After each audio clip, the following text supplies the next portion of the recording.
Que dia triste, hein, rapaziada? Que dia triste. Oi, meu nome é Mauro Cabral e seja muito bem-vindo ao meu canal. E hoje eu quero comentar um pouco sobre como foi essa final de Copa do Mundo. Pra mim, as emoções começaram antes mesmo do próprio jogo começar. Isso porque a gente ia jogar contra o Messi, que vem da sua melhor Copa da carreira. Essa Copa dele foi melhor até do que a Copa que ele ganhou. Então, assim, não tem como não ficar preocupado com o que esse cara pode fazer. Só que também, por outro lado, a Argentina estava totalmente dependente do Messi. A Argentina só chegou aonde chegou justamente por conta do Messi. A Argentina nessa Copa fez 19 gols e desses 19, 12 foram com participação do Messi. Ele fez 8 e deu 4 assistências. Mas assim, ele também é ser humano, né? Então, ele também pode ter um dia ruim, né? E meio que era isso que estava se passando na minha cabeça antes do jogo. Não é possível, ele tem que ter um dia ruim. A Argentina tá vindo aí de 2 prorrogações, todas as partidas dela com entrega física imensa. Ele tem que estar cansado. O cara já tem 39 anos, pô. Não dá pra ele só ter boa partida. Alguma partida ele tem que jogar mal. Não dá pra Copa inteira ser o dia dele, pô. E já adiantando aqui, ele teve. Pelo menos na final, ele foi mais apagadinho. Só que eu acho que isso é mais mérito da Espanha do que demérito do Messi. A Espanha dominou o jogo inteiro. Se você pegar o mapa de ataque, você vai ver que a Argentina passou os 90 minutos inteiros sem conseguir criar nada. Ela só foi conseguir criar lá pra prorrogação, no finalzinho. Mas antes da prorrogação começar, a Espanha já tinha finalizado 15 vezes e dessas 10 pro gol. O que dá a impressão que a Espanha estava dominando e massacrando a Argentina. E realmente estava dominando, só que massacrando, eu acho que não. Essas 10 finalizações a gol, todas foram em cima do goleiro. O Dibu terminou aí com estatísticas recordes, só que é uma estatística enganosa. A Espanha não estava conseguindo finalizar com eficiência. Era só chute fofo, só chute em cima do goleiro. O Dibu praticamente não precisou pular. Já do lado da Argentina, antes da prorrogação, ela terminou com zero finalizações. Ela não deu um chute no gol? Não, ela não deu um chute. Nem no gol, nem fora do gol, nem em lugar nenhum. É a primeira vez na história que uma partida de final de Copa termina com um dos times com 0 chutes. Que coisa triste, que peninha. Apesar de eu estar brincando aqui, eu queria ter assistido um espetáculo, sabe? Tava o roteiro pronto, o Messi dando banho no Yamal, 19 anos depois eles se enfrentam, e aí eu queria ver os protagonistas brilhando, sabe? 3 gols do Yamal, 2 do Messi, aquela partida emocionante, pegada, só que foi um 0 a 0 xoxo, sabe? Eu queria pelo menos ter visto mais gols. A Espanha criou pra isso, mas não tava tendo competência pra botar a bola pra dentro. A gente acabou de assistir uma disputa pelo terceiro lugar, em que saiu 10 gols na partida para assistir uma final de Copa, um 0 a 0 xoxo, chatinho de ver. Eu acho que eu nunca assisti uma final de Copa tão chatinha. Mas vou reclamar? Não vou, né? Espanha ganhou. E um pouco antes de ir para prorrogação, a gente teve uma expulsão para a Argentina. E foi a primeira vez, meus amigos, que eu vi um time ter um jogador expulso e continuar com 11 em campo.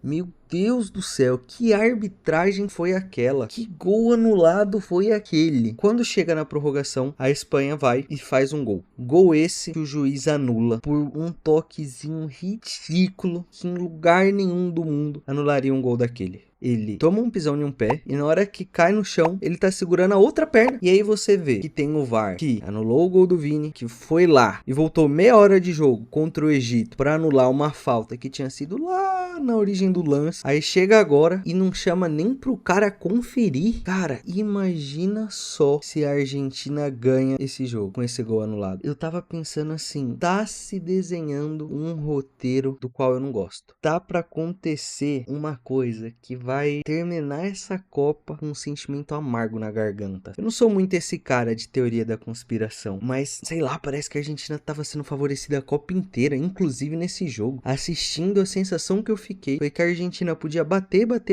e só dava falta, só dava cartão quando virava o jogador do avesso. Teve uma hora que o Messi tava gritando pro juiz apitar e o juiz tava dando falta. Tem um lance lá que o jogador argentino deu uma tesoura matando o contra-ataque. Matar o contra-ataque já é grave e uma fucking tesoura também devia ser. Ele recebeu o cartão amarelo. Mas será que aquilo ali não era pá vermelho não? Não sei, eu achei um jogo bem Estranho.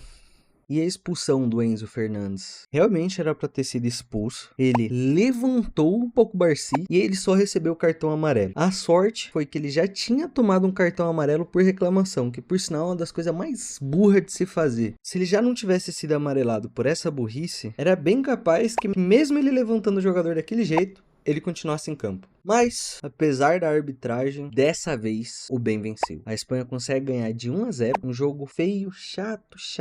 E eu consigo aqui lembrar só de 2 chutes da Argentina. Um com um passe do Messi incrível, terminou numa bola que veio parar aqui no quintal de casa. E o outro chute que acabou num óbito, que o Messi quase que iguala o jogo 10-10, matando o cara. Meu Deus do céu, imagina levar uma bolada daquela na cara. Mas eu só lembro disso também. A Argentina já tava sofrendo durante o jogo inteiro. Depois que perdeu o jogador ainda, já não tinha mais o que ela pudesse fazer. E aqui se encerra o ciclo de Messi pelas Copas do Mundo. Ou será que não? O fato é que essa Copa foi a Copa que o Messi jogou melhor em toda a sua carreira. Para mim, devia ter sido ele quem ganhou o melhor da Copa. Acabou que foi o Rodri. De novo, hein, Rodri? Sempre você roubando um troféuzinho, hein, pai?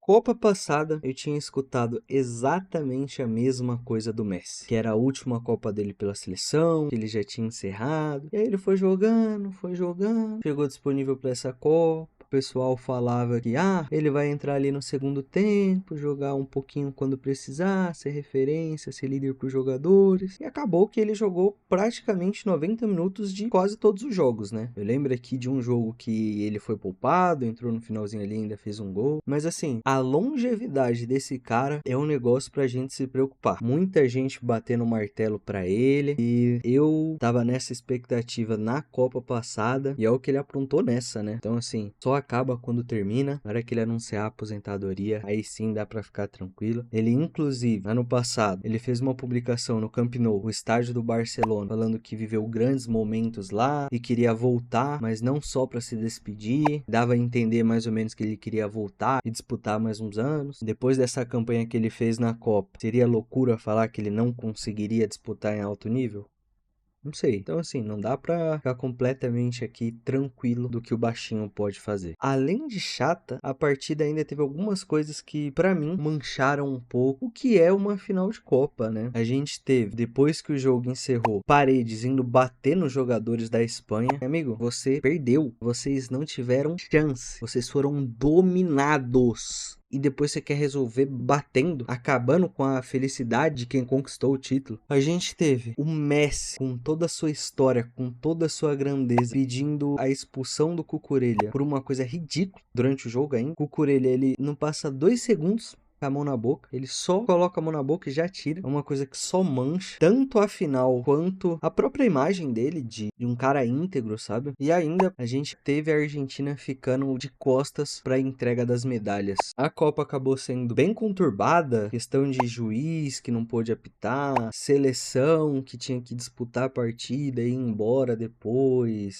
vistos que tava demorando para sair, time sem alojamento. Essa Copa, apesar de ter sido muito legal por ter tido mais seleções, nossa, Cabo Verde, cara, Cabo Verde foi uma das seleções que eu mais torci na Copa e que eu mais fiquei feliz de ver jogar. Paraguai também, eu tenho um amigo paraguaio, então era quase como a minha segunda seleção ali. Cara, um futebol feio, mas conseguiu eliminar até a Alemanha. Tiveram seus momentos ruins, mas também tiveram seus momentos bons. E se encerra a Copa, né? E agora algumas curiosidades que são legais de você saber. A Espanha termina essa Copa tendo a melhor campanha defensiva de uma Copa do Mundo. Ela foi a única que conseguiu terminar uma Copa levando só um gol. Além disso, ainda, a Espanha também está na maior sequência invicta na história das seleções. E outra curiosidade também é que, no final do jogo, o jogador Nico Williams dedica a Copa para o Neymar. E tem também alguns relatos de que o Yamal também tinha dedicado uma fala de que duvidaram que eu ganharia da França e olha onde chegamos. Vou ganhar a final e dedicar ao meu ídolo maior, Neymar. Só que eu fui apurar e eu não encontrei nenhuma postagem, nenhuma entrevista, nada falando disso. Eu acho que provavelmente mentira. E pro vídeo de hoje é isso. Espero que tenham gostado. Se você curtiu, dá um like. Me fala aí o que você achou da partida. O que você achou do Messi pedindo essa expulsão. Pro Cucurella ali, dá uma estragada de imagem. O Messi que acaba sendo ídolo de todo mundo fazendo isso com você. O que você achou da partida em si. Muito obrigado por assistir até aqui e até um próximo próximo vídeo.